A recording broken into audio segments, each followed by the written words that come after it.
Sinagot ni House Deputy Speaker Representative Paulo Ortega V ang malamang pahayag ni Office of the Vice President Chief of Staff, Attorney Zuleika Lopez.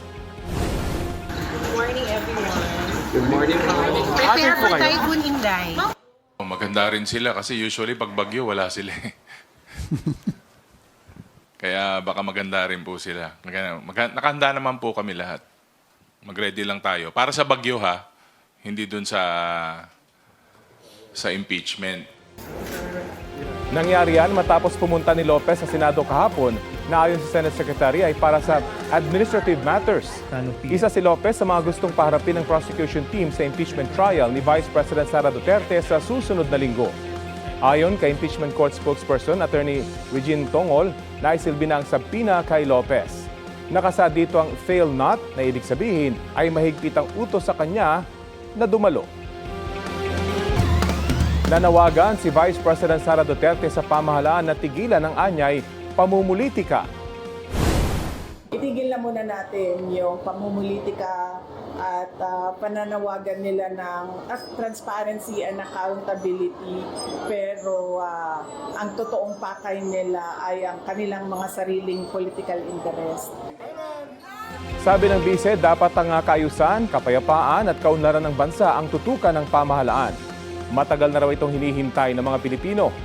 Mensahe naman niya sa publiko, huwag mawawala ng pag-asa dahil may pagbabago raw na mangyayari sa bansa. Sagot naman ni Palace Press Officer Undersecretary Claire Castro, dapat ang mga kaalyado ng bise ang kanyang pagsabihan na puro raw pamumulitika at nagpapakalat ng peking impormasyon laban kay Pangulong Bongbong Marcos. Gate niya, nakatutok ang Pangulo sa kaayusan, kapayapaan at kaunlaran ng bansa. Habang madalas daw wala sa bansa ang bise.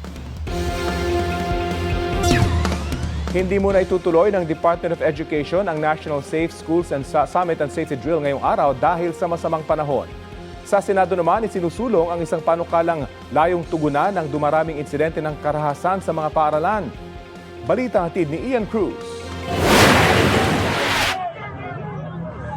Naging madugo ang araw ng June 22, 2026 para sa San Jose National High School sa Tacloban City nang mamaril ang dalawang menor de edad na ikinasawi ng 3 at ikinasugat ng iba pang estudyante. Ang takot sa nakagigimbal na pangyayari tila kumalat na rin sa ibang paaralan.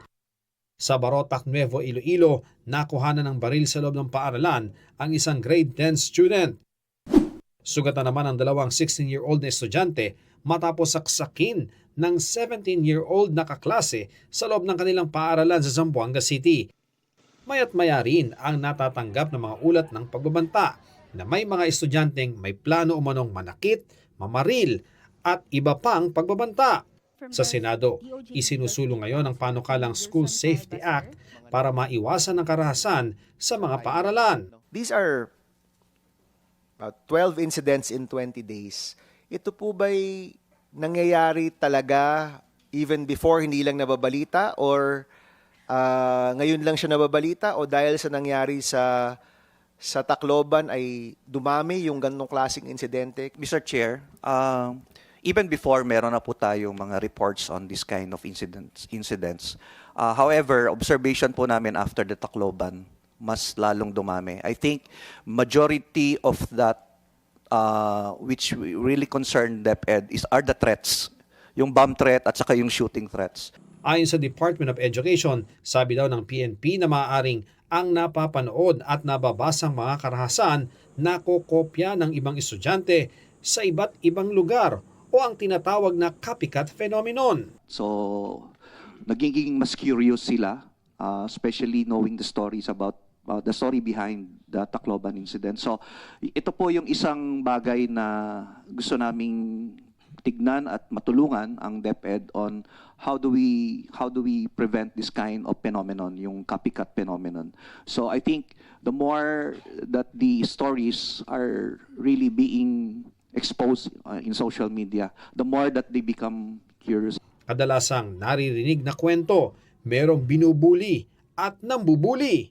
Tinukoy ni Senate President Sherwin Gatchalian ang resulta ng 2022 program for International Student Assessment kung saan nasa 62% ng mga estudyante ang nakaranas daw ng bullying. Mas nakakabahala ang dami ng mga estudyanteng nakakatanggap ng pagbabanta na halos kalahati ng bilang ng mga mag-aaral. Worrisome for us, yung susunod yan yung 41%. I was threatened by other students. And this is in the context nung mga nangyayari ngayon, saksakan, barilan. Kaya talagang napakahalaga pong mapag-usapan yung safety ng ating schools dahil 4 out of 10 students sa bansa natin pinagbantaan ng ibang estudyante. Kasama sa mungkaing hakbang ang paglalagay ng CCTV cameras, guidance counselors at school counselor associates. Ayon sa DepEd, inaayos na nila ng DBM ang pag-hire ng nasa 10,000 school counselor associates sa taong ito para matiyak ang maayos na mental health ng mga estudyante. Lumalabas din na 3 sa 10 paaralan lamang sa bansa ang may security guard ayon sa DepEd. 7 rin lang sa 10 paaralan sa bansa ang may bakod. Ang iba hindi epektibo sa pagpapatupad ng seguridad.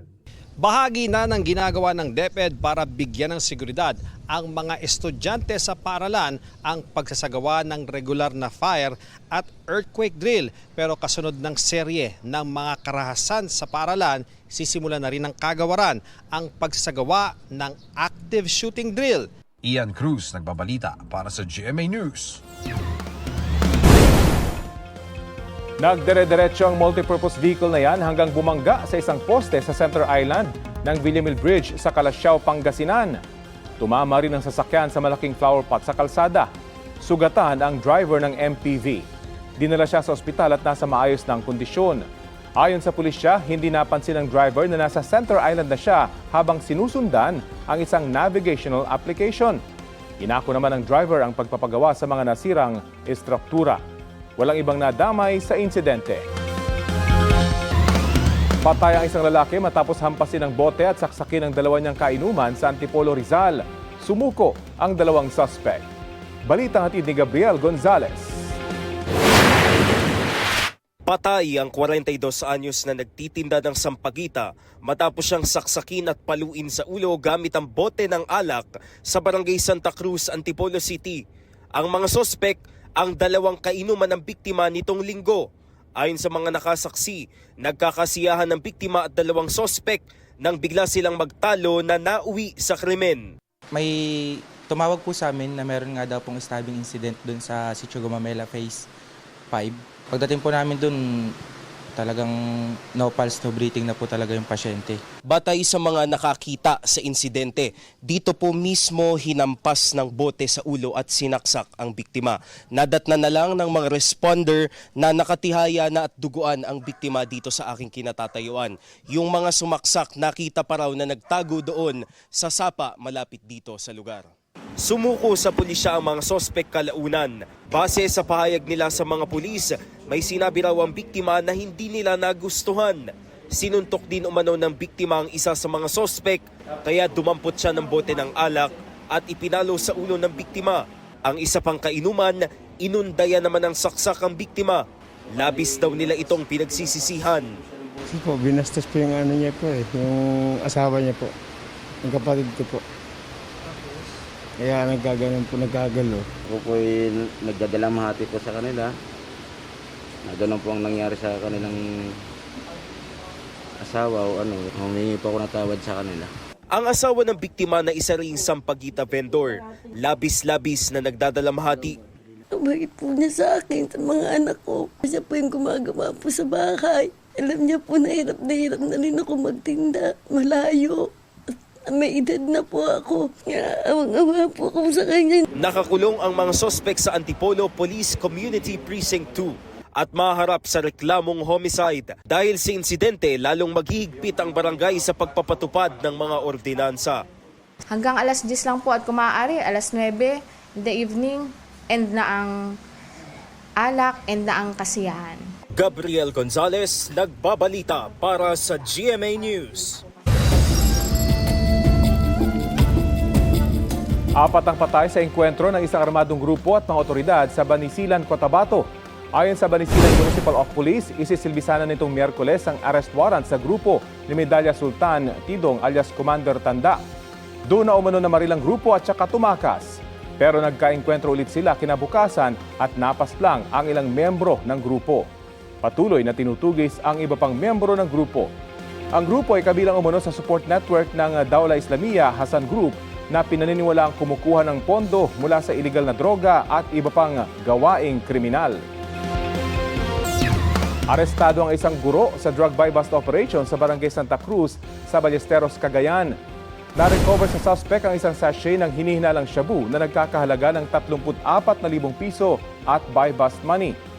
Nahaharap siya sa reklamong paglabag sa Comprehensive Dangerous Drugs Act. Tumanggi magbigay ng pahayag ang suspect.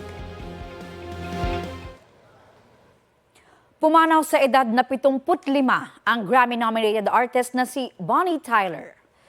Sa Facebook, ibinahagi ng pamilya at team ni Tyler na pumanaw ang Welsh singer nitong Miyerkules sa Portugal. Isinailalim ang singer sa induced coma nitong Mayo dahil sa emergency intestinal surgery.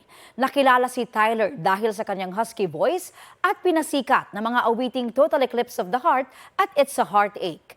Inalala ng ilang artist ang galing at kontribusyon ni Tyler sa larangan ng musika.